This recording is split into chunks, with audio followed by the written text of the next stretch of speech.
This boy used a reincarnation spell after being betrayed by his friends. Now, 20 years later, he returns in the weakest body, but with his special ability to grow stronger with all elements. On a certain day, portals leading to dungeons suddenly appeared all over the world. From within them, monsters of all kinds began to pour out endlessly. Because of this, the only ones capable of stopping them were those who had awakened magical abilities. Among these heroes were a knight named Ingolf von Dietz and the mage Claudia Borjo from the Golden Seekers Guild. Alongside them fought Nathaniel Cavell, Iwako Hideki, and Lai Ruoxi. Amidst the chaos, a person collapsed on the ground, screamed desperately for help. While begging for the rescue team to hurry, the young woman lamented that the number of victims was already far too great. Just ahead, a monster prepared to strike a defenseless civilian. Suddenly, someone struck the creature directly. With the impact, a massive explosion occurred. Then, a man appeared on the scene and asked if everyone was alright. Introducing himself as Masato Kyoichiro, he stated that he would take care of the situation from there. Turning to face the horde of monsters, he concentrated energy in his hand. With a focused gaze, he prepared for the attack. Moments later, he unleashed a sequence of strikes that wiped out every creature in front of him. Seeing this, the swordsman remarked how incredible it was for him to face so many monsters alone. The cultivator then explained that with her time magic, she could see the future and predict the monsters' movements. She concluded that this man was no longer human. Meanwhile, more creatures kept emerging from the portal in the middle of the city. After defeating the entire horde, the mage turned toward the last monster near the portal and said, "All right." Finishing the phrase after cutting its neck, he asked himself if that was the last one. He soon affirmed that with this, he would be able to protect the people's peace. Immediately, he declared out loud that he would seal the portal. However, he was suddenly struck from behind by a magical attack. The impact sent him skidding several meters into the portal. Fallen, he watched as the portal was bound by chains of a magical seal. Confused and indignant, he asked himself what that was. He realized that he had never seen a future like this before. Turning to his companions, he questioned why they had done this and if everyone was involved in the plan. In response, the archer only asked, "Why? You ask?" Nathaniel then explained that it was precisely because he didn't know what was happening that he had been betrayed there. In disbelief, the betrayed man demanded to know what he meant by that. The cold-eyed woman said it was because he was a level 100 monster with time magic, while the blonde added that they just wanted to make money safely. With that, Ingolf and the Japanese man complained that he only wanted to help people but ended up putting everyone in danger. Nathaniel then affirmed that despite everything, today would be the last time. Bidding farewell, he said they would never see him again and left him behind. Outraged, the betrayed man shouted that they couldn't be serious and demanded they take him out of there. He then remembered how, as their leader, he had desperately tried to protect the world from monsters, unable to understand their betrayal. His only goal had been to protect everyone without exception. With this in mind, he struck the barrier and asked himself why this was happening. Right behind him, the dungeon's creatures began to approach. With no time to waste, the mage leaped forward and attacked the giant serpent advancing toward him. Suddenly, he noticed something unexpected. In front of him, an endless horde of monsters awaited. Using his vision of the future, he believed he could escape. However, the vision shattered, showing only his tragic end in the monster's claws. With a bitter smile, he understood that such a future no longer existed. Even so, he continued to fight bravely against the creatures that advanced without end. Gathering his last strength, he focused all his remaining energy into his fist. Then he hurled himself into the middle of the horde, releasing one final powerful strike. Shortly after, he collapsed to his knees on the ground, completely wounded and exhausted. With his body drenched in blood, he realized he had failed to change the future. Faced with the approaching monsters, he understood there seemed to be no other choice. He asked himself if he should simply accept death there. However, a new resolution filled his mind. Swearing not to die in such a way, he declared that he would reincarnate and grow stronger. He promised he would reach the peak of his strength to ultimately take revenge on them all. All that rage and despair became the fuel for his determination. He swore he would endure until the right day came, the day he could avenge his regrets and settle the score with those who had betrayed him. Thus, his body was consumed by a brilliant light as the monsters closed in. Amid the explosion of energy, he let out one final scream of agony. When the light faded, he opened his eyes in a new place. As soon as he awoke, he sat on the edge of a bed. Then he stood up and looked into a mirror, noticing his new appearance. Confirming with a smile that the reincarnation had worked, he gazed around the hospital room filled with unknown machines and wondered how many years had passed. He feared that if 100 years had gone by, he would not be able to take revenge on his former companions. As he turned, something on top of a piece of furniture caught his attention. It was the student ID of the body's owner, revealing that only 20 years had passed. Suddenly, a detail on the card left him surprised. The ID revealed that the boy's name was Asai Kyosuke, and his attribute was void. A satisfied smile spread across his face. Then he began laughing uncontrollably. He remembered that in his past life, even though he was feared for his time attribute, he had realized he had reached the limit of his strength. Not even his clairvoyance had been able to see the true depth of the void attribute's power. With that in mind, he said he felt sorry for the boy. Only he knew that the void attribute was the strongest of all, a power no one had possessed in his previous life. Since it was a rare attribute, no one knew how to train it. For that reason, the boy had remained stuck at level 1. Because of this, he assumed the boy had often been mocked for having a power considered as no attribute. He then promised the boy not to worry, for he would make his name known across the world as the strongest adventurer. Thanks to his former ability of clairvoyance, he knew exactly how to train the void attribute. With this new power, he declared that he would become the strongest of all. Furthermore, he swore that those traitors would regret having betrayed him and cause his death. To take revenge on them, he understood that he first needed to level up. With that in mind, he lay back down on the bed to begin. The void attribute, as the name suggested, was related to the magic of controlling nothingness. Its essence resided in the ability to freely project imagination into reality. After all, while everyone was capable of imagining things, turning them into reality was the difficult part. Fortunately, he noticed that the body was badly wounded, making it the perfect opportunity to apply the image of healing he had in mind. Focusing, he began to visualize the process. He pictured each cell of his body being restored by magic. Little by little, the energy began healing the wounds in his arm. With a smile, he confirmed that the technique had worked. However, he observed that because it was a rudimentary spell, the recovery speed was not that good, and his internal organs were not healed. He knew that by using the ability multiple times, his level would increase and his capacity to turn imagination into reality would also improve. That way, the scope of images he could transform into reality would expand more and more. With time, it would become possible to create and use many different types of magic, until the point where the image in his mind could be completely realized exactly as it was in reality. A faint smile appeared on his face as he prepared. Suddenly, a doctor entered the room and exclaimed that he had finally woken up. The doctor then warned him not to move yet, explaining that he had been gravely injured after a monster attack. Lying down, he finally understood what had happened to the boy's body. The doctor commented that since he had woken up in such circumstances, it was as if the saint herself had granted him a miracle. Soon, Kyosuke asked what the doctor meant by saint. The doctor then questioned if he truly didn't know what that was. Raising his voice, the doctor cried out about the saint of the pentagram saints, but the boy admitted to himself that he didn't know them either. The doctor nodded, saying that his confusion was natural, since he had only just regained consciousness. Then the doctor said he would run a full examination and asked him to wait while he prepared what was necessary. Alone again, he wondered if the saint and the pentagram saints were clans or adventurers that had risen in the past 20 years. Although leveling up was an obligation, he understood he first needed to gather information about the present time. With that in mind, he picked up the remote to turn on the television. That day's special broadcast was about the SS-class dungeon disaster from 20 years ago, which he considered perfect for learning more about the incident where he was betrayed. The news revealed that the culprit behind the incident was none other than the leader of the Golden Seekers, a level 100 user of the time attribute named Misato Kyoichiro. Unable to believe what he was hearing, Kyosuke screamed in complete shock. He then asked himself what the hell it meant for him to be labeled the culprit. The news continued, explaining that the other members of the Golden Seekers had prevented him from using the chaos to dominate the world. Thus, those great heroes, now known as the Pentagram Saints, defeated Misato and successfully sealed the dungeon. The announcer concluded that to this day, the Pentagram Saints continue to lead the world in various fields. The broadcast then announced that experts had been invited to debate the subject. Faced with such a farce, the reincarnated man couldn't contain himself and began to laugh bitterly. He realized that not only had they betrayed him, but they had also dragged his dignity through the mud. It became clear that he had simply been sacrificed by them. Afterwards, they shamelessly reaped the rewards, being celebrated by the world as so-called heroes. Clutching the remote tightly, he swore he would never forgive them. He reaffirmed to himself that there was no way to pardon what they had done. With eyes filled with hatred, he promised that he would send every last one of them to hell. Finally, he took a deep breath to try and calm himself for a moment. However, he concluded that he needed to be cautious with his next steps. After all, he couldn't risk being detected by the radar of his former companions. Remembering something, he picked up the cell phone lying on the table. He began searching for the academy the boy had attended. With a smile, he confirmed that just as he thought, the academy's director was the pentagram saint Iwako Hideki. He celebrated his luck, knowing that the moment he awoke, he already had the location of one of his targets. However, he also knew the man was cautious and did not show his weaknesses easily.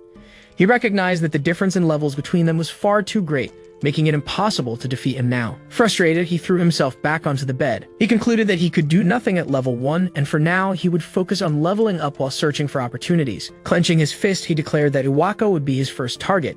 He only had to wait. Weeks passed. Now fully recovered, he stretched and confirmed that he could move without any problems. The doctor, incredulous, said he couldn't believe he had recovered so completely in such a short time. While the doctor wondered if this was a blessing from the saint, Kyosuke interrupted and said it was nothing of the sort. He then affirmed with conviction that it was all thanks to his own power. After that, he thanked the doctor for taking care of him, and in turn, the doctor asked him to take care of himself. Outside, he looked out at the city and declared that his preparations were complete. He noted that his current level should be sufficient for the time being. With a confident smile, he decided it was time to warm up by heading into a dungeon. In a previous conversation, the doctor revealed to Kyosuke that the entire family of the body's former owner had died in an accident. Soon after, he walked alone through the city. He admitted that he felt a little sorry for the Kyosuke who had been there before. Even so, he concluded that this was actually a good thing, because it meant he could now do whatever he wanted. His steps suddenly came to a halt. Standing before a portal, he wondered if this was the place he had been looking for. With the goal of leveling up and becoming stronger, he decided he wanted to test his abilities there. As he approached the entrance, he presented his identification at the counter. However,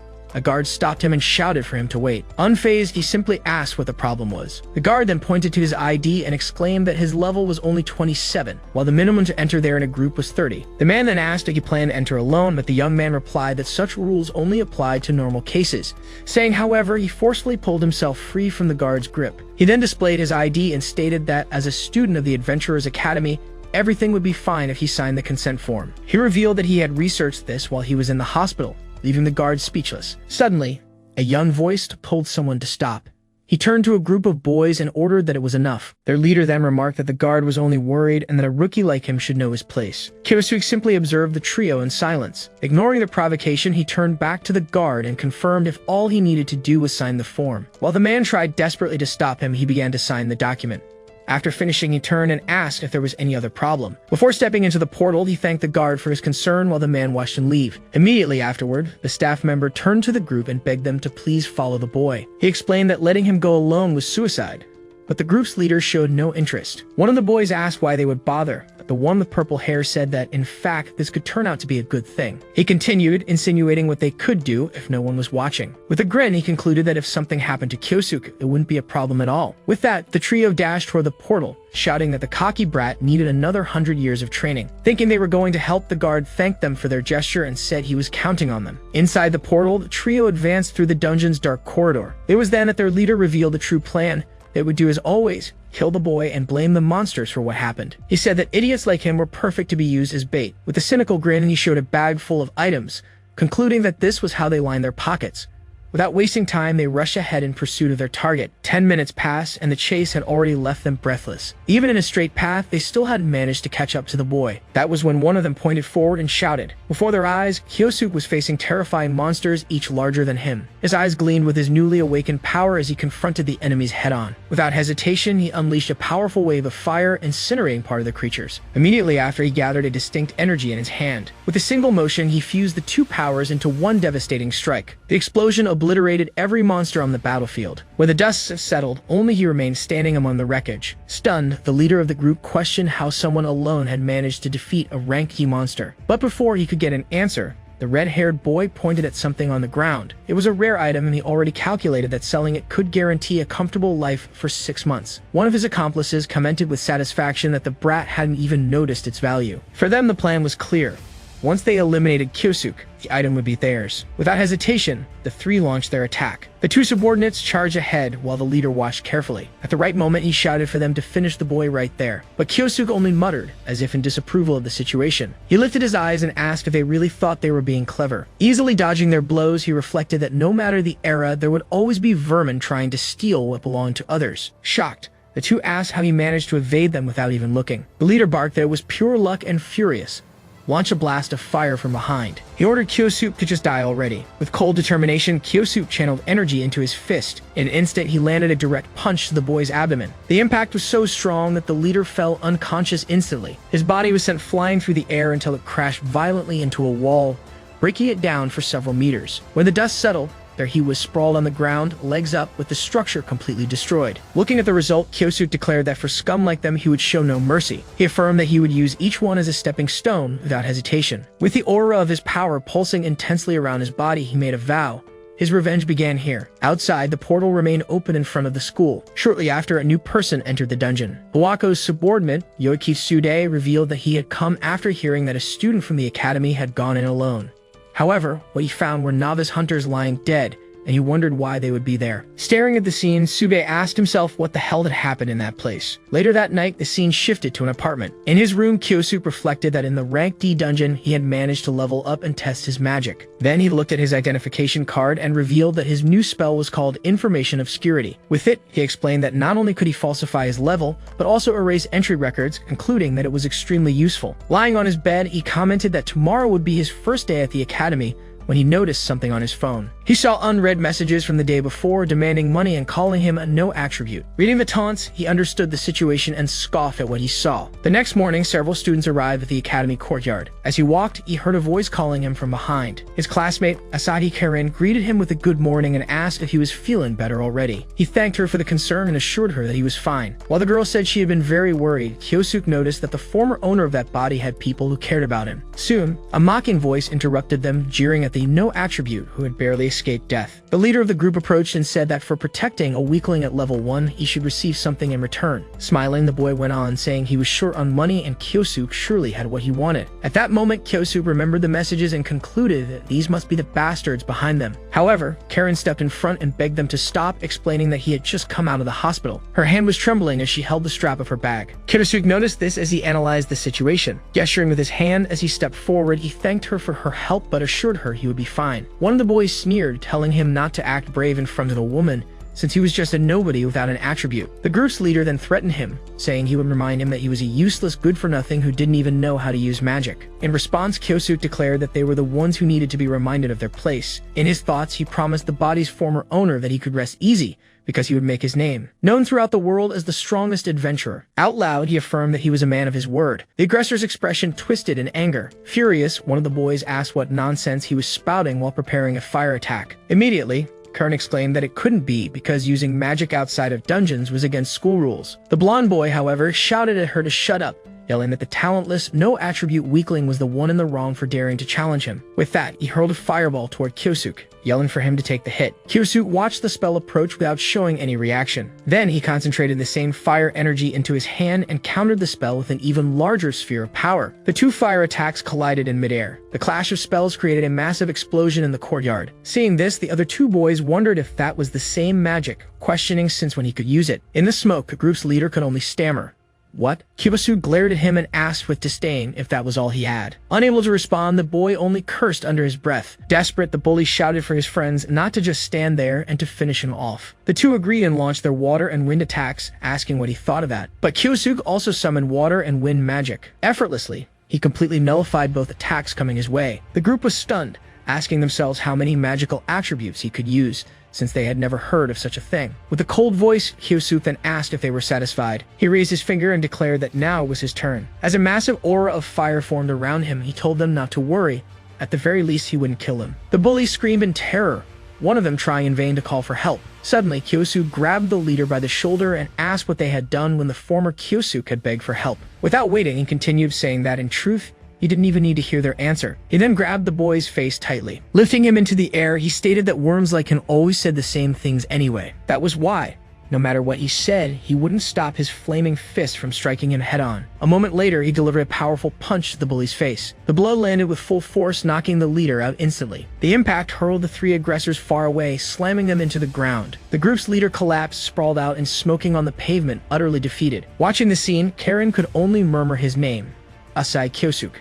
Staring down the fallen bullies, he declared that from now on, no one would ever look down on him again. With a determined smile, he concluded that together they would walk the path to becoming the strongest adventurer. As they walked away, the bullies began shouting apologies. At the same time, the group's leader muttered that he had completely changed after being discharged from the hospital. With a tone of disdain, Kyosuke remarked that, in the end, the boy wasn't much after all. As he and Kerman walked down the corridor, all the other students watched them in silence. The news of the confrontation seemed to have spread, attracting stares wherever he went. Because of this, he wondered if he had ended up standing out too much. Suddenly, a hand rested on his shoulder and a voice asked for a moment. The stranger asked if he really was Asai Kyosuke. Not recognizing who the boy was, Kyosuke heard the unknown student ask if he had a moment to talk. Noticing that the guy seemed to be a senior, Kyosuke thought it was bothersome and considered simply ignoring him. He then tried to excuse himself, saying class was about to start. However, the senior interrupted him and said that, come to think of it, he hadn't given his name yet. With an imposing posture, he introduced himself as Yoichi Tsude, leader of the group, Biting Cat. Confused, Kurin repeated the name of the group in question, Biting Cat. At that instant, Kyosuke recalled the name. It was the clan founded by Director Iwako. As he tried to continue toward the classroom, Sube called him again, repeating his question. With a smile, the senior insisted that Kyosuke could at least spare him a little of his time, couldn't he? Kyosuke stopped and turned his head,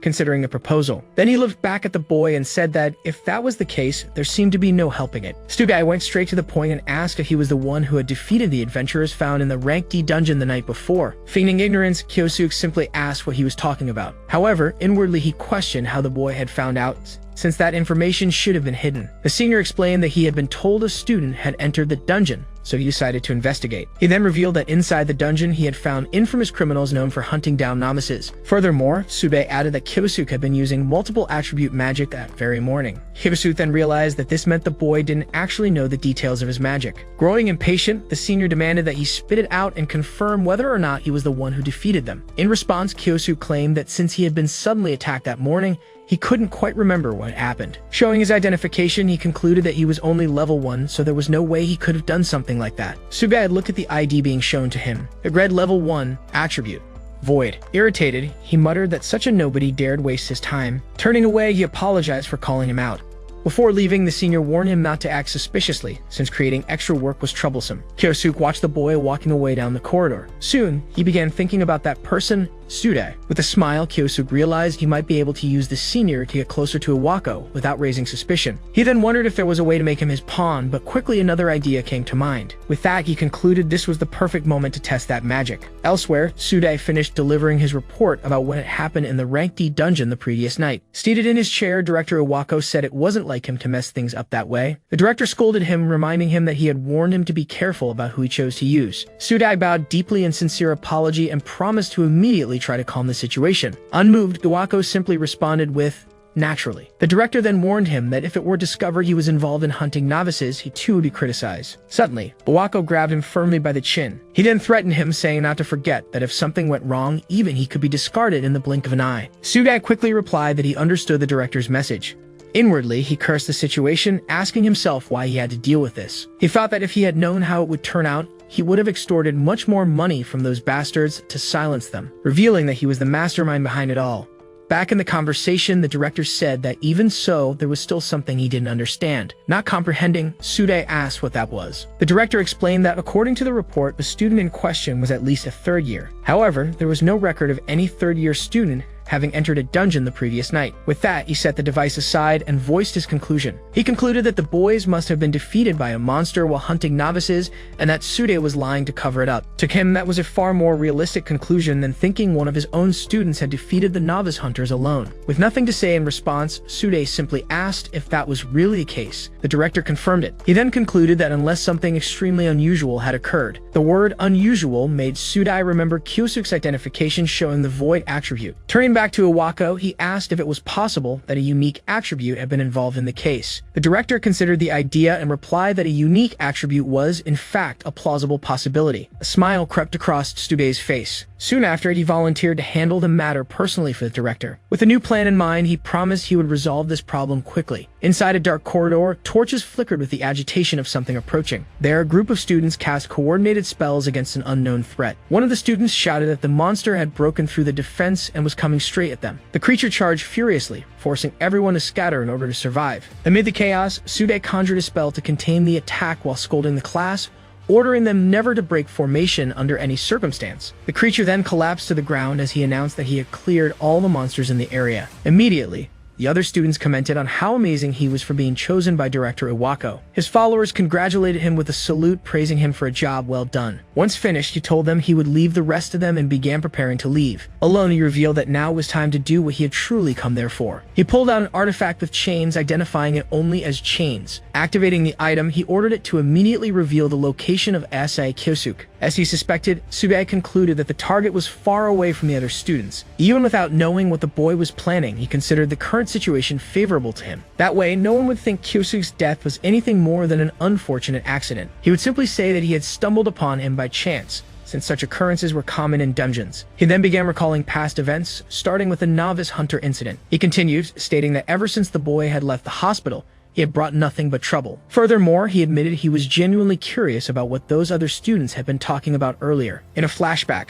Sube had listened to their report where he questioned if what the students told him was really true. The group begged him to believe them, explaining that the No attribute had attacked them using the exact same magic they had. One of them added that the bastard had even created an enormous flame unlike anything they had ever seen before. Even so, Sube insisted there was no way he could believe a story like that. He stood up and said he had already asked everything he needed to know. When one of the students tried to say something else, Sudai harshly interrupted. He then ordered his men to re-educate them, declaring he had no use for weaklings who lost in competence. As one of the boys was dragged away, he screamed desperately that this wasn't what Sudai had promised. Pinned down, another muttered that Kyosuke was no longer human. Following the trail of energy, Sudai reflected that the fear he had seen in those students wasn't normal. He remembered how to test him. He had made the boy participate in his clan's special class.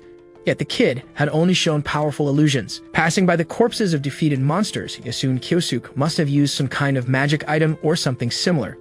Sudai was convinced that he had also dealt with the novice hunters using some dishonest method. Upon finding the corpse of another monster, he wondered if that too had been Kyosuke's doing. Seeing that the creature had been killed with a single fire strike, he admitted that what those boys had said wasn't a complete lie. Still, Sudai dismissed the feat, declaring that such power wasn't anything special. He reflected that even Iwako, the failure of the pentagram, could do the same thing. Admitting that for now he had no choice but to obey him, Sudai swore that one day he would surpass him. Then he would take Iwako's place as a member of the pentagram and rule the world. With his grand plan in mind, an evil smile spread across his face. To achieve his goal, he knew he couldn't let anyone discover his connection to the novice hunters. As for Eisai Kyosuke, who would likely cause even more problems, he would make sure a little accident happened to him. The artifact pointed toward a nearby corner, indicating the boy was just ahead. Peering around, Sudai prepared himself and wondered what Kyosuke could be doing in such a place. The next instant, his eyes widened at what he saw. On the other side, Kyosuke greeted him from atop a pile of monsters, saying he was very late and that he was already tired of waiting. Completely stunned, Sudai questioned how the boy had noticed his presence, which should have been completely hidden. Kyosuke then mocked him, asking if that was exactly what he was thinking right now, calling him by name. Sudai couldn't believe it and wondered if Kyosuke had actually read his thoughts. Taking a step back, he finally asked what the hell Kyosuke really was. The boy replied that he had heard Iwako had chosen him, but that he wasn't nearly as impressive as he had imagined. He then added that the way Sudai hunted novices to extort money was exactly what a coward like Iwako would do. Completely exposed, Sudai demanded to know how he had that information. Kyosuke stood up and said it seemed like he really enjoyed tormenting others. However, he declared that Sudai had never understood what it meant to be the one hunted. With that, he raised his fist and declared that he would teach him that feeling right now. Finally, he revealed that with his magic, he would make the other dance for him. Sudai faced Kyosuke, who stood with his hands in his pockets, declaring that he was far too dangerous. While igniting flames on his sword, he said that for the sake of his ambition, he would have to defeat him at any cost. Then he charged forward, but Kyosuke easily dodged the strike. With the flame in his hand, Kyosuke provoked him, asking if that was truly his strength. He then launched a wave of fire at his opponent.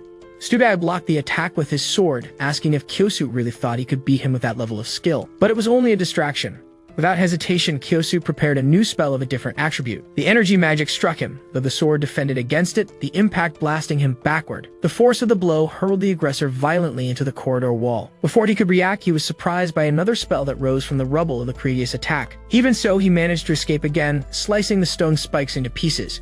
Sudai then realized in disbelief that Kyosuke truly could use multi-attribute magic. As they fought, he demanded to know what was wrong with his void magic. In the instant his opponent appeared behind him, he barely managed to react but still defended successfully. Sudai shouted that everything Kyosuke did was interfere with his plans. With the clash of blades pushing them apart, they created some distance for a brief moment. Kyosuke then asked with disdain what plans he was talking about. The other responded proudly, declaring that one day he would surpass Iwako. After that, he would take his place and become one of the pentagram saints. Kyosuke then asked why specifically Iwako, since there were other saints of the pentagram. With a grin, Sudai began to explain his reasoning. It was because Iwako was a failure who had abandoned the pentagram in the past. He explained that if he became a saint, it would grant him the right to rule the world, so it only made sense to aim for the weakest one of them all. Kyosuke closed his eyes for a moment, his expression showing disgust. Sudai called him despicable before asking what that look was supposed to mean. The young man then admitted he had been worried Sudai might have reached Iwako first. However, he added that if his ambition was that pathetic,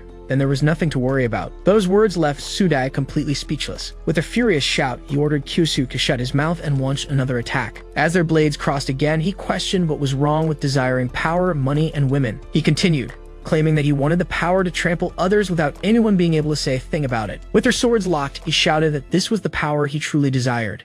He explained that if he became a pentagram saint, he could do whatever he wanted. Once he obtained that position, he would even have the chance to uncover the saint's weakness and make her his. Kyosuke cut him off, declaring that his words weren't even worthy of being heard. Then he announced it was time to end things and unleash a decisive strike. Desperate, Tsubei screamed that it was impossible as his sword shattered into pieces. Kyosuke then revealed that thanks to their useless conversation, he had been able to finish preparing his magic. Terrified, his opponent begged him not to come closer, screaming for him to stay away. But Kyosuke ignored the plea and declared that now it was time to see him dance. He then cast his spell, Absolute Hypnosis, up on his opponent. Under the effect of the spell, Tsubei's eyes lost their focus and became completely empty. In an instant, he collapsed to the ground, unconscious. Even so, Kyosuke reflected that this magic required effort to break the target's spirit, but once activated, the result was guaranteed. He then ordered the other to stand up immediately.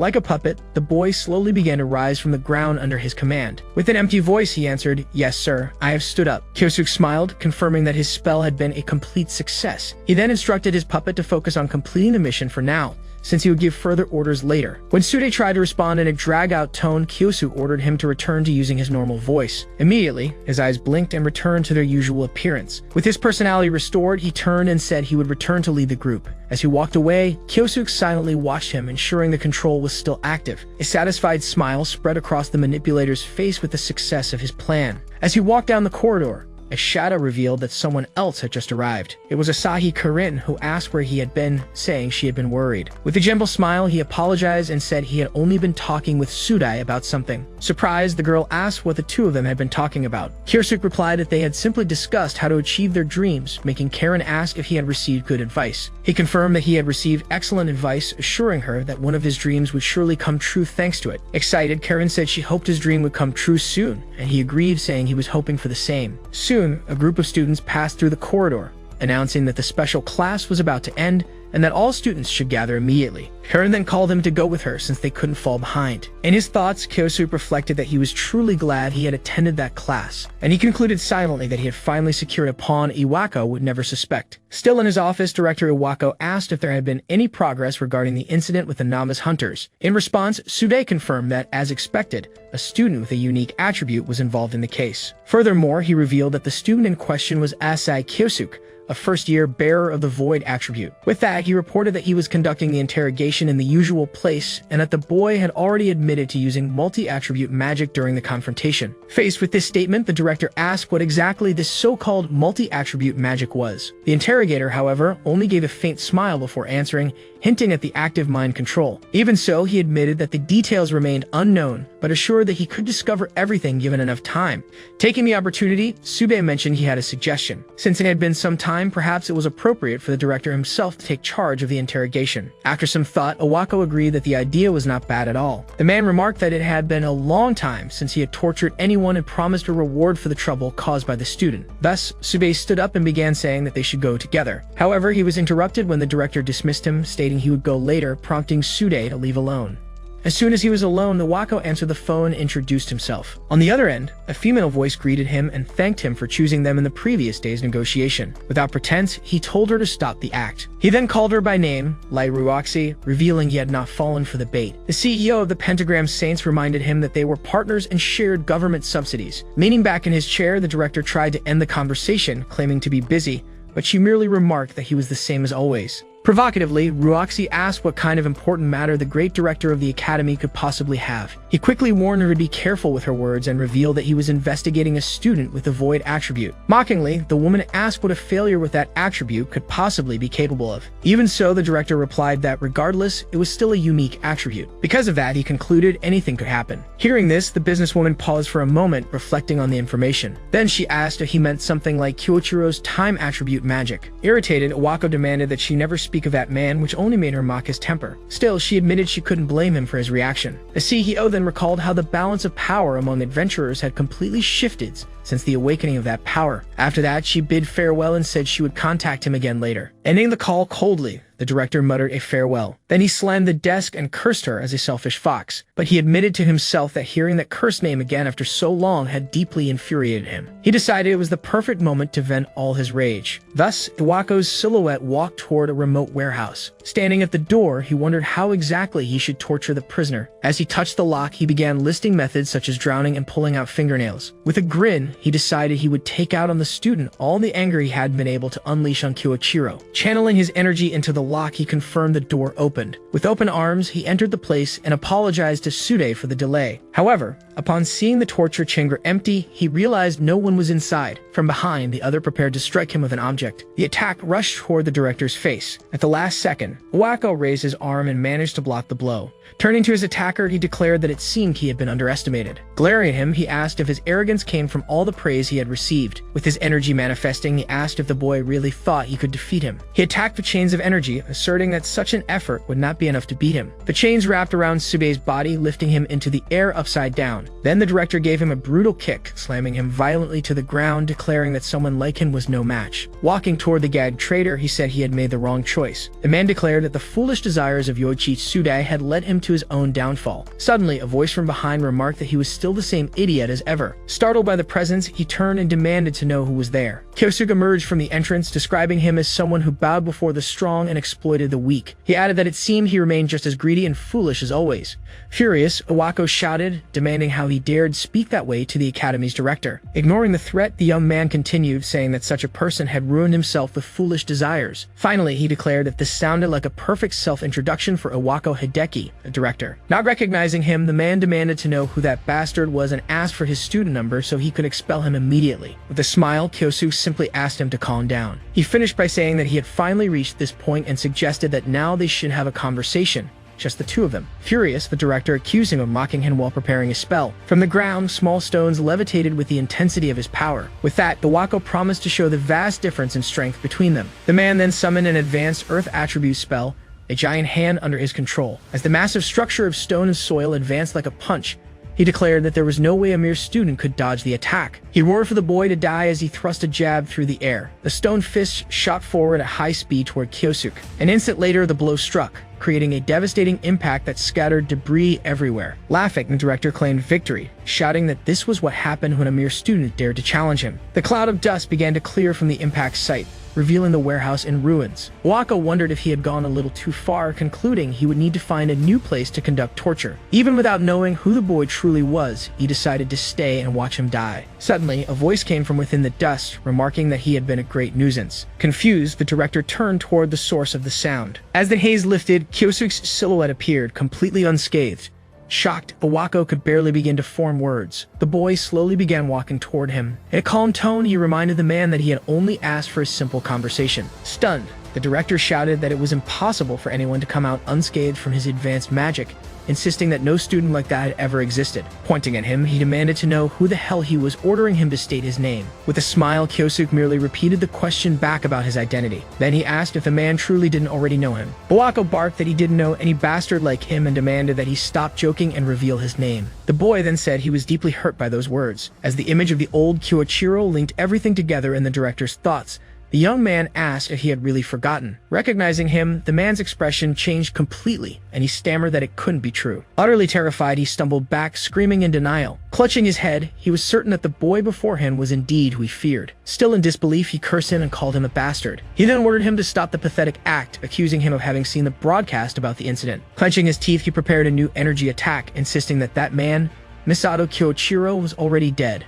With a sigh, Kyosuke remarked that he had always been like that. The boy continued, saying that he only believed in what was convenient and ignored what was not. Irritated, Iwako demanded he stop spouting nonsense and threatened to attack if he came any closer. With a faint smile, Kyosuke merely said he understood the situation. As energy formed in his hand, he added that the director had been swayed by the sweet words of those around him. Finally, he asked if that was the reason they had betrayed him. Completely unhinged, the man screamed for him to shut up and launched the blast of energy. However, his opponent used the magic he had prepared to block the attack. Completely stunned, Iwako realized that spell. It was the very same one Kyoichiro had used in the past. The force of the impact exploded violently where it was deflected. Stumbling backward, he shouted that such a thing was impossible. He then recalled that he had been certain they had sealed him inside the dungeon. In response, Kyosuke stepped closer and said that yes, he truly had been imprisoned. The boy continued, revealing that he had also been cast into the depths of despair. Unable to believe it, the director asked if he was really Misato Kyoichiro. Kyosuke simply replied that he had taken quite a long time to figure it out. With a smile, he added that it had been a while.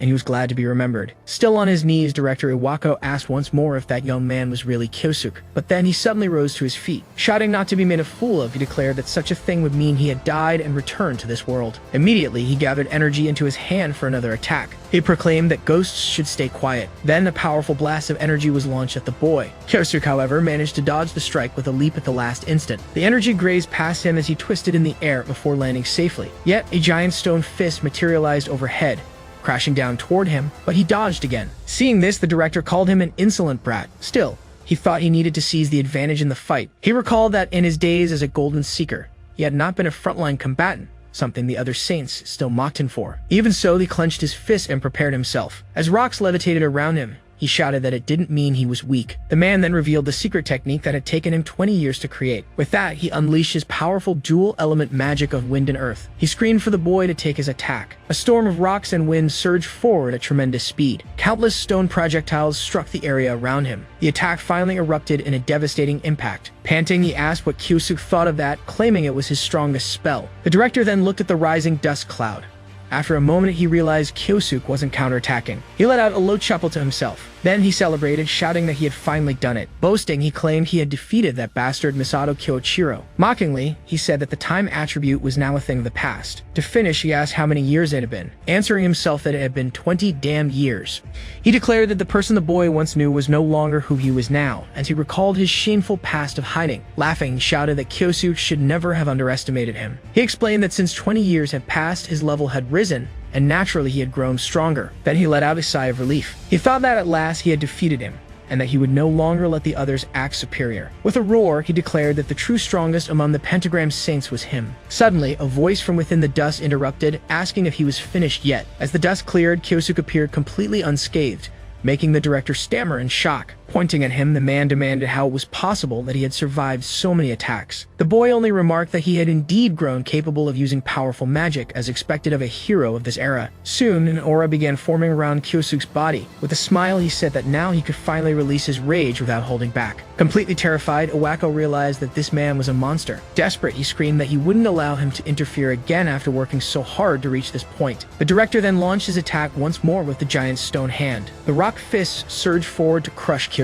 As the blow struck, he believed he had finally caught him. From within the rubble, however, the boy's calm voice echoed. A torrent of water suddenly exploded outward, dissolving the earth magic into mud. Kyosuke commented that the man was still as noisy as ever. Standing atop the debris, he asked if Iwako really thought that was enough to defeat him. Terrified, the man stammered for him not to come closer. Then in desperation, he fired another energy blast, screaming for him to stay away. Yet Kyosuke deflected the attack with a mere flick of his hand. The energy was redirected into a vortex. As a result, Iwako was caught in his own counterattack, struck head-on. Kyosuke advanced for the fallen enemy, his fist wrapped in flames as he observed him defeated. Completely overwhelmed, the director begged for forgiveness. Prostrated on the ground, he apologized for what happened 20 years ago. He kept pleading, but the boy remained silent. Despite his desperation, the man thought that Kyosuke had always been foolish and kind and believed he would surely forgive him if he begged enough. But Kyosuke ordered him to shut up, saying that was exactly how he had been deceived in the past. He then asked if he really thought he would let it happen a second time. Desperate, Iwako tried to appeal to the past, reminding him that they had once been friends. In response, the boy declared that he had no right to say those words,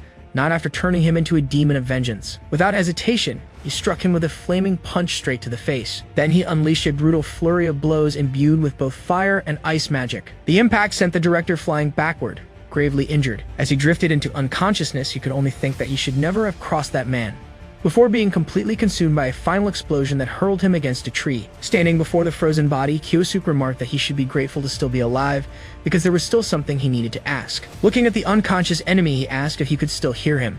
Still dazed on the ground, Iwako awoke without understanding where he was. Soon, Kyosuke greeted him, saying that he had finally woken up. Immediately, the director dragged himself backward in panic. He then begged not to be killed. The young man reassured him, stating that he had no intention of killing him. However, he paused before continuing. With that, he pressed him, saying he would have to answer a few questions. He then prepared to ask the first one. Showing the phone he had found, he demanded to know about a woman named Lairuaxi. The man tried to snatch the device back, shouting that it was his. Kyosuke ignored him and pointed out that, according to the history, the woman had contacted him that very day. He then questioned him sharply about the contents of the conversation. With no way out, the director revealed that she would be coming to Japan in 3 days, and that the two of them had discussed it. The boy smiled at the information, saying that he understood. With that, he recalled the past and left an unfinished thought about what he would do to her within that time. He then declared that he had already decided his next move. Handing the phone back, he instructed the man to treat Lai Ruoxi normally for now. However, he forbade him from revealing anything about his identity. Next, he revealed that he had placed a spell on the director's heart while he was unconscious. Thus, if he dared to speak the truth,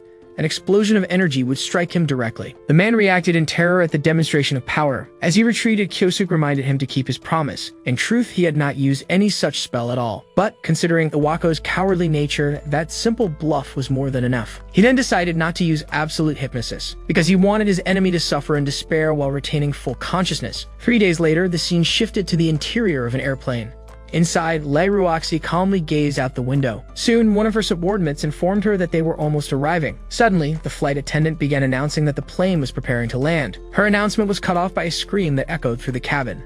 At once, a masked man appeared and announced that the plane was being hijacked. He then ordered all passengers to lie on the floor immediately. Lai stood up to confront the invaders. The terrorists threatened her, telling her not to disobey his orders. However, he was stunned by how quickly she appeared right in front of him. With that, she struck him with a blow infused with a surge of power. The target barely had time to react to the surprise attack. In an instant, the woman neutralized both hijackers using her abilities. The other passengers watched the scene in complete astonishment. One of them then recognized her as a member of the Pentagram Saints, exclaiming that they had all been saved by her. After the landing, Lai and her team disembarked on the runway while the criminals were taken into custody. A representative of the airline approached and thanked Miss Lai profusely.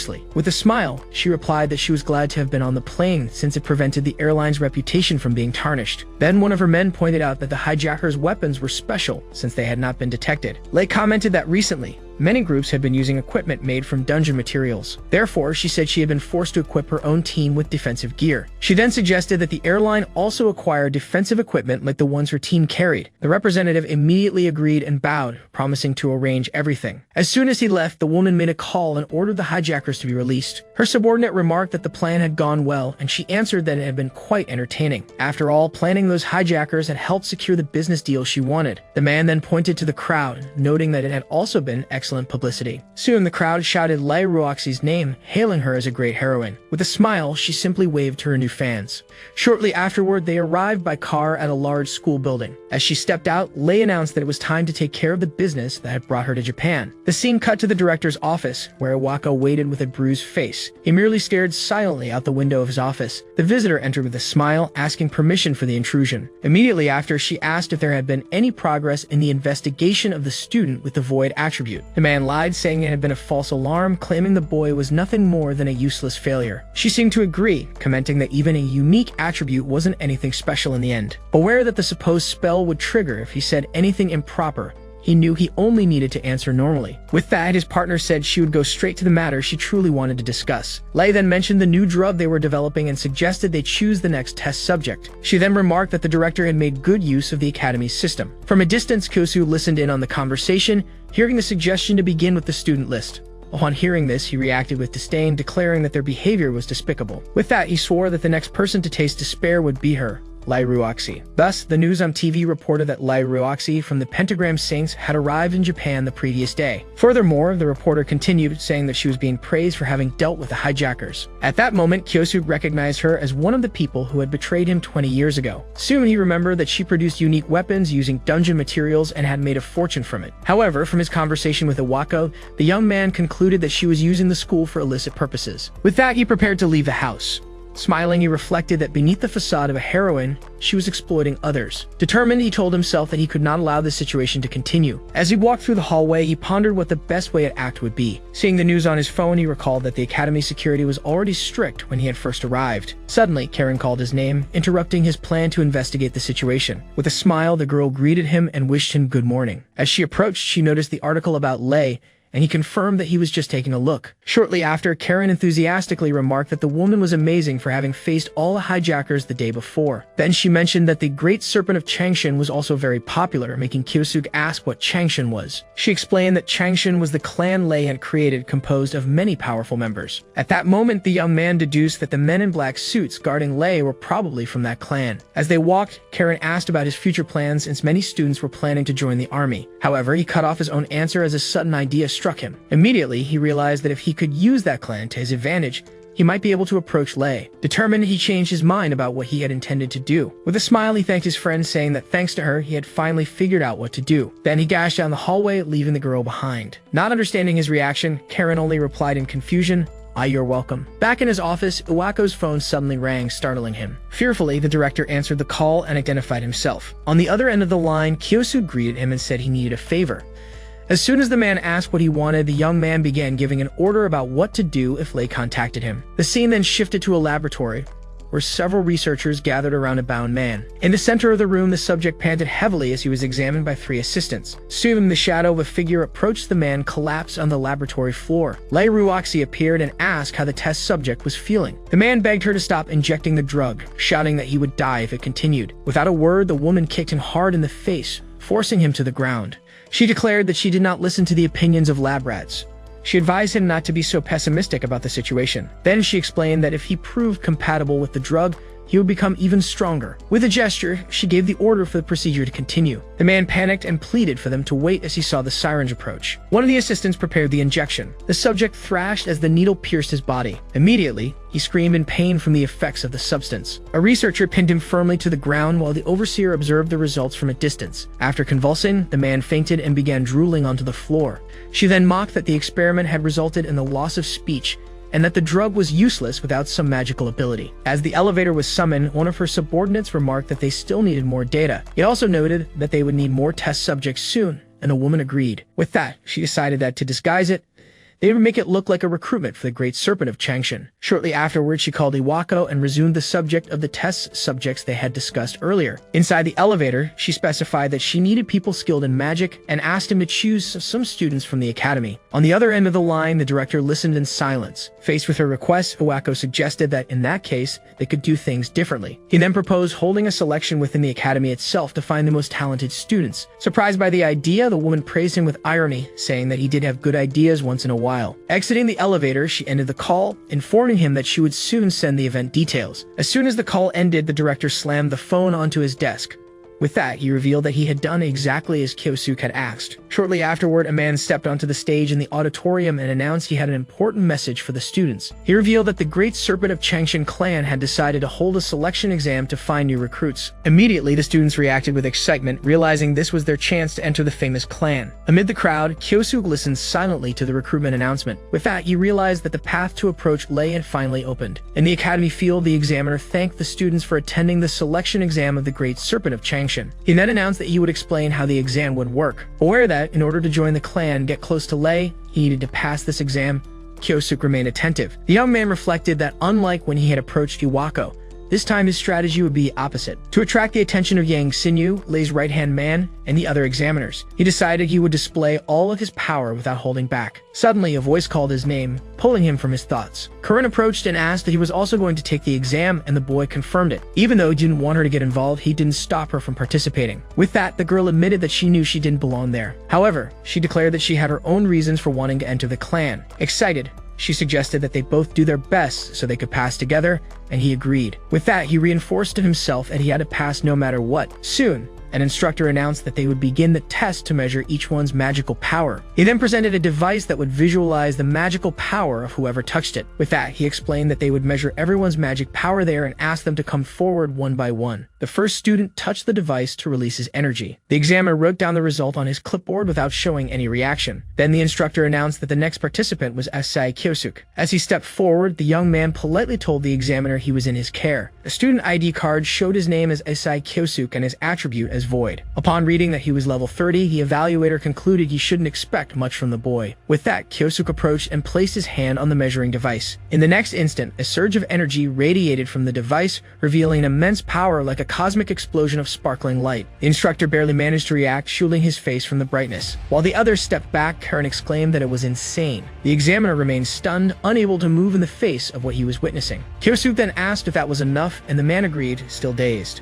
Without hesitation, the evaluator wrote an S rank beside Asai Kyosuke's name. Soon after, the magic ability test began with another demonstration. The examiner questioned whether the boy could do anything beyond conjuring a pile of earth, saying that having high magic power alone wasn't enough. With a smile, Kyosu prepared to show what he could do. He then manipulated several elements simultaneously for the test. The instructor stared in disbelief at the scene. The young man proceeded to demonstrate his mastery over all the basic attributes at once. One of the superiors, incredulous, asked if he was truly using all the basic attributes simultaneously. With that, the boy showcased the power of the void attribute, the one everyone despised. Karen congratulated him, exclaiming that it was amazing. He thanked her and encouraged her to do her best in her own test as well. Soon it was the girl's turn, and she stepped forward for her demonstration. She focused and released her magic power. Her energy caused the dead flowers in the vases to revive. By the end, a flower had bloomed before everyone's eyes. Some students mocked her ability, questioning if reviving flowers was all she could do. Kyosu, however, recognized that it was light attribute magic,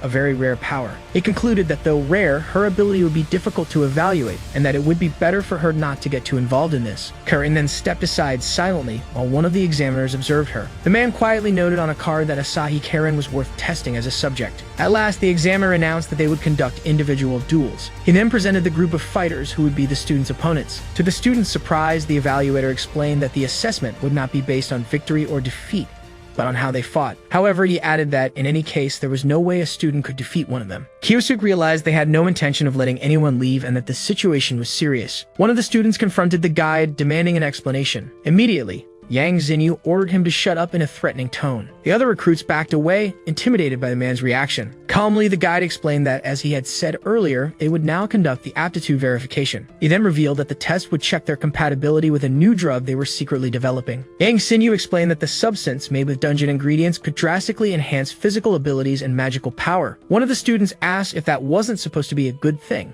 while the others seemed confused. Kyosuke then stepped forward and asked whether the new drug had any side effects. The man smiled and replied that it would be faster to simply show them. On a monitor, the recording of a test subject begging them to wait was suddenly cut off. The new recruits watched in horror as the man foamed at the mouth on the ground. Amid the screams, the guide explained that what they had just seen was someone incompatible with the drug and asked if that answered the question. One of the recruits then shouted in outrage that they would never accept taking something like that. In response, two students launched their own fire and water attacks. They demanded to be released immediately. At once, Kyosu warned Karen not to leave his side. Unfazed, Yang Xinyu prepared his counterattack. He unleashed a flurry of punches that struck the two students.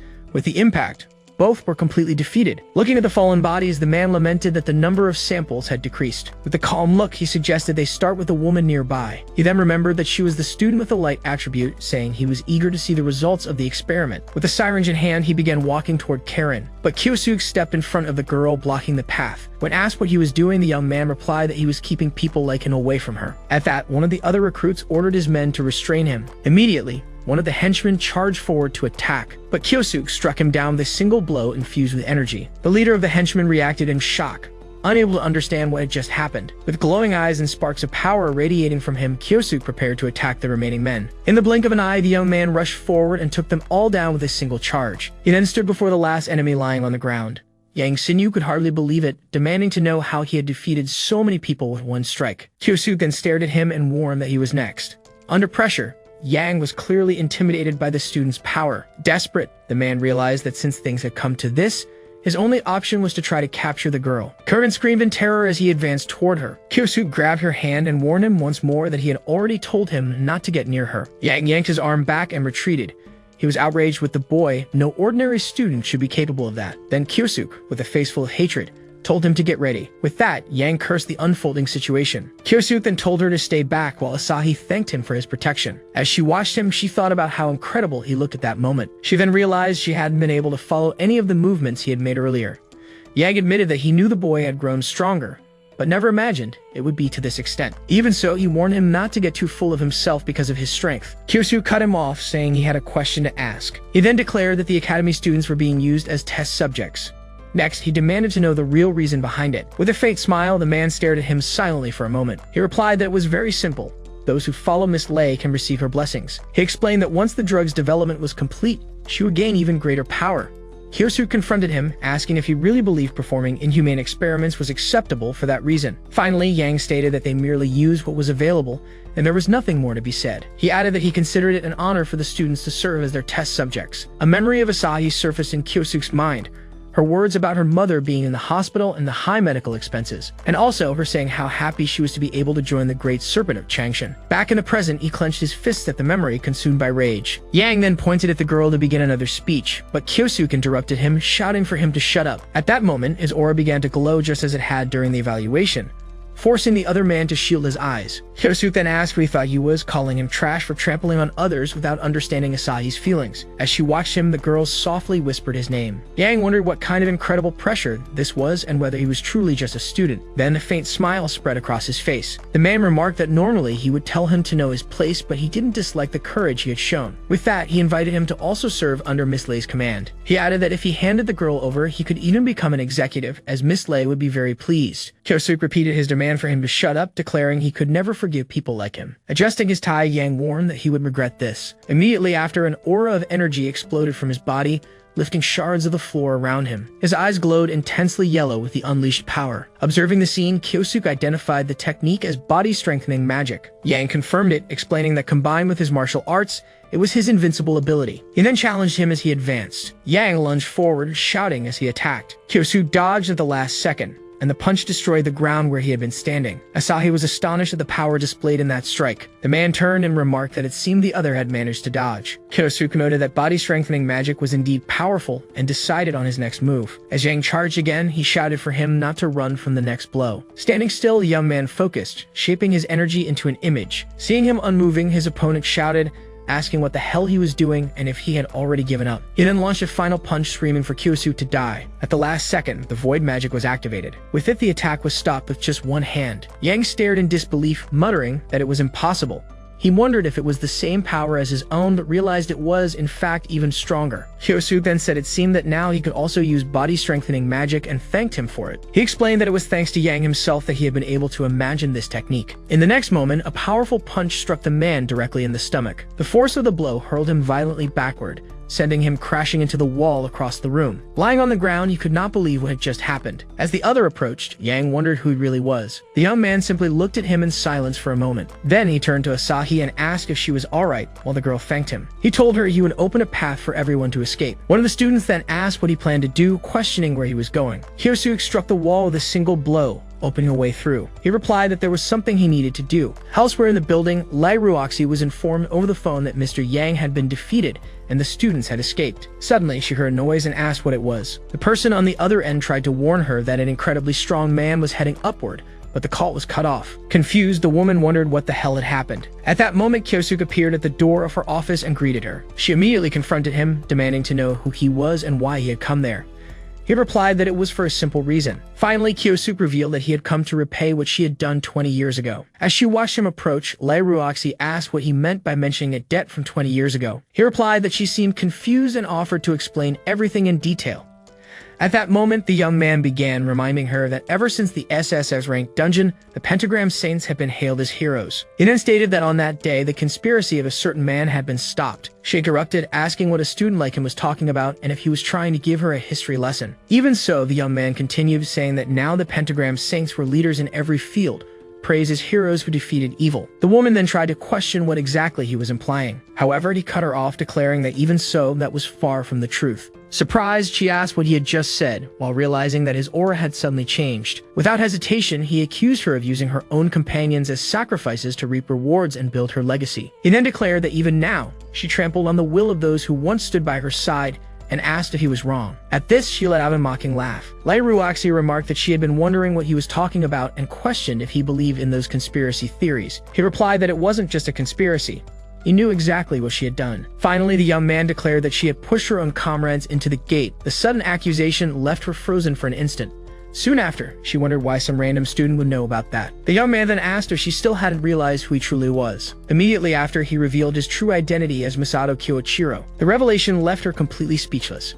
She screamed that it was impossible, but he confirmed that it had indeed happened. In a firm tone, he reminded her that he had used the same power that made her call him a monster, a magic only someone at level 100 could wield. Staggering back, she questioned if he was really standing there. Even faced with her doubt, he asserted that he also knew what the King Company had been doing in secret. He warned her that if he brought everything to light, her reputation would be finished, making her scream at him not to meddle with her. He then threw a threat back at her, saying that those should be her words, not his. With that, he declared that for what happened 20 years ago, and for trampling on the hopes of a girl who gave everything she had. He concluded by saying that he would never forgive her for that. In response, Lei Ruoxi only muttered under her breath. She warned him not to underestimate her, reminding him that he was no longer in Misato's body. Grabbing a weapon, a spear, from the wall behind her, the woman warned that since he dared to appear before her, she immediately unleashed a wave of energy, screaming that she would make him regret it. The attack surged forward, destroying everything in its path. The energy carved a trail of devastation across the office floor. Yet despite the destruction, the young man remained standing, unharmed. With a laugh, she asked what he thought and revealed that this was the power of a weapon developed by the King Company. She explained that the weapon was forged with dungeon materials far tougher than any metal. Leaping into her assault, she shouted that she would show him how sharp the weapon really was. A flurry of swift strikes followed, but Kyosuke dodged every single one. With a grunt, the woman remarked that dodging seemed to be the only thing he was good at. Suddenly, she hesitated, realizing something was wrong. She wondered why her attacks weren't hitting him at all. After observing her movements, the young man simply said he understood. He declared that she had been too busy playing the corporate queen, and her moves had grown sloppy. With a smile, he told her she was no better than a wako now, leaving her speechless. Furious, Lei Ruoxi screamed at him to stop talking nonsense and prepared another strike. She pressed her assault, seemingly landing a direct hit this time.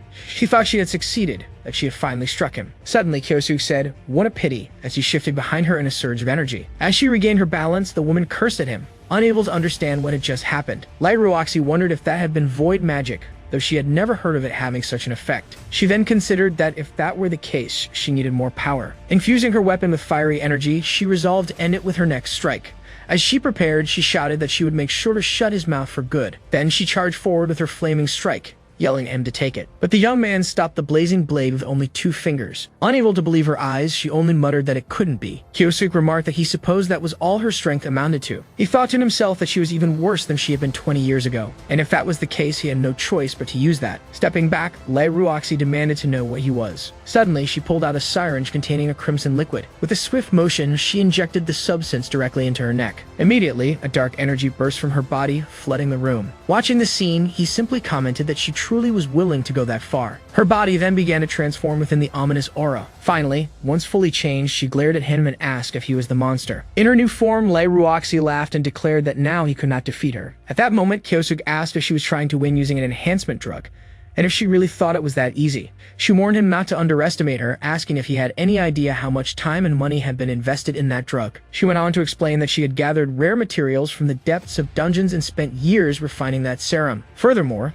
she added that ever since she witnessed that inhuman power 20 years ago, she had been searching for a way to reach that level of mastery. With a smile, she declared that she had now found the power that surpassed everything, and that Kyosuke should be grateful to her for it. The young man simply replied that it was pathetic, leaving her surprised. Right after, he asked if she truly believed she surpassed everything while bragging about something she achieved using a drug. Enraged by the remark, the woman demanded to know what he had just said. He then apologized for interrupting her little monologue while shifting his fighting stance. Next, he declared that it was time to put an end to it, as fiery energy flared from his fists. She agreed, saying that they would settle once and for all who was the strongest. As she charged in, she shouted for him to prepare himself. Her strike missed Kyosuke as he dodged, but it destroyed the wall behind where he had been standing. Soon, Lei Ruoxi asked what he thought, declaring that it was the realization of her research. Then she lunged again, screaming that she would send him back to the afterlife once more. Her fist struck Kyosuke's silhouette directly, seemingly hurling him across the room with a single blow. She thought she had finally won. Suddenly, she looked down and noticed that a crystal ice trap had pierced her leg. Immediately, the young man revealed that he had planted it when she launched her previous attack. In disbelief, she screamed and demanded to know how he had managed that. He explained that thanks to her underlings having used the technique before, he had figured out how she employed her body enhancement magic. Kyosuke admitted that her drug was impressive, but all it really did was raise a gust of wind.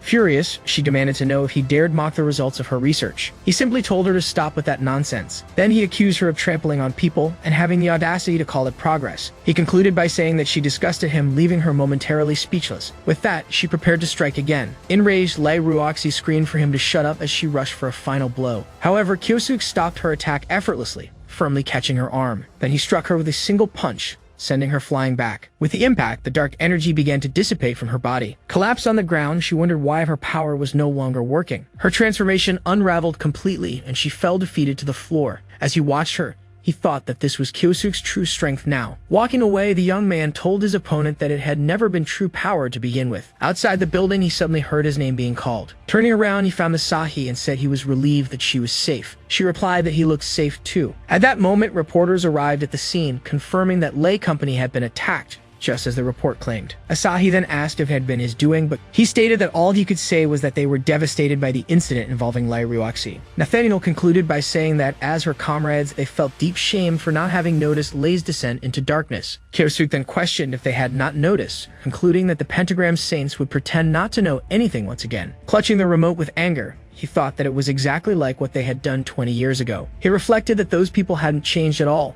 lying without hesitation just to protect their precious status as heroes. He realized that to them, people like Asahi and himself were nothing more than stepping stones to power. Thinking of Nathaniel Cavill, he remembered that based on past actions, there was a high chance he had been the one who led his exile. Kyosuke continued, recalling that the man had always been calculating and cautious, and that until now, no one knew where he was. Even so, he decided that if that was the case, it was fine. He then picked up his phone, preparing to act. Elsewhere, a woman dressed in white prayed while kneeling in a grand cathedral. Soon, a messenger approached, saying that this was what he had said, addressing her as Lady Claudia. Claudia merely replied that she understood the situation. She then resumed her prayer, asking the Lord to guide them toward a future filled with light. Meanwhile, a man named Lord Ingolf was informed during his training that the council meeting was about to begin. He replied that he understood and would be there soon, while his subordinate apologized for the interruption. Rising to his feet, he cursed Lei, wondering what she had been thinking. Finally, Nathaniel faced the other council members through a video call screen. He then announced that it was time to begin the Council of the Pentagram Saints. Turning to everyone present,